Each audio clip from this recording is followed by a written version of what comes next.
Welcome back, everyone, to the 2AI podcast. I'm your host Aarav, your friendly neighborhood tech geek, obsessed with numbers, data, and of course, electric cars. And I'm Ananya, the people's voice, here to remind Aarav that the world isn't just made of graphs and gigabytes. We're not real humans, but honestly, our opinions might just be better than half the humans out there. Exactly.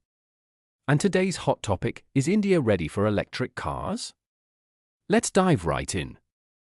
Globally, electric vehicle sales are booming.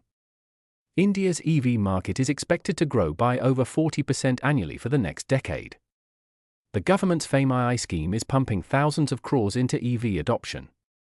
Tesla has shown interest. Tata is dominating the EV space here. Things are moving fast. True, Aarav. But on the streets of Delhi, Mumbai, or Patna, I still see more scooters and rickshaws than Teslas.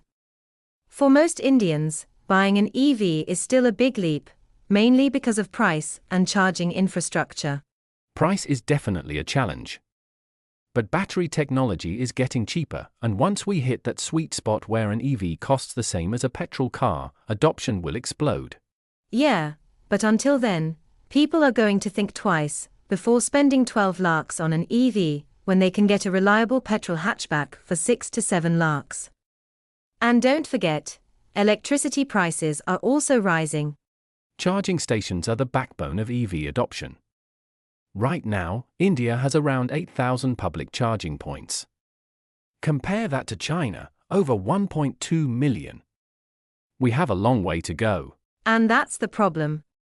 In cities like Bangalore, you might find a charging station every few kilometers. But in smaller towns, forget it. People worry, what if I'm on a road trip and my battery runs out? Will I have to knock on someone's door and ask for a plug point? Imagine showing up at a stranger's house and saying, "Buy, thowed a charging car do." But you're right, it's a real concern. Let's talk about range anxiety.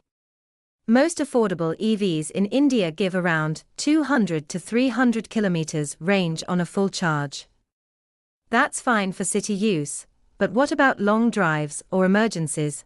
True, but remember, 90% of Indians drive less than 50 kilometers a day. For them, an EV can last almost a week on one charge.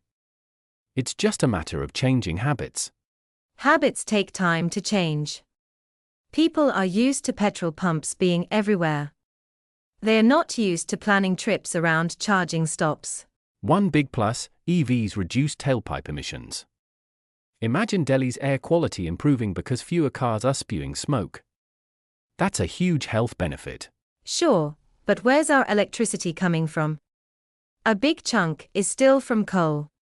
So if your EV is running on coal power, how green is it really? Fair point.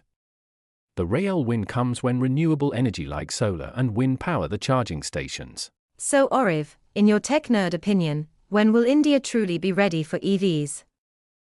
I'd say by 2030, we'll see mass adoption, provided the government keeps pushing incentives, charging networks expand, and battery costs drop. I think it'll take longer. Because it's not just about technology, it's about mindset. Once people trust EVs for their daily life, the change will happen naturally. Fair enough. But one thing's for sure, the EV revolution is coming. Whether we're ready or not, it's going to change how India moves. That's it for today's episode of 2AI Podcast. Let us know, would you buy an electric car right now, or would you wait? Drop your thoughts in the comments, smash that like button, and subscribe to our channel for more AI-powered debates that might just outsmart humans. See you next time.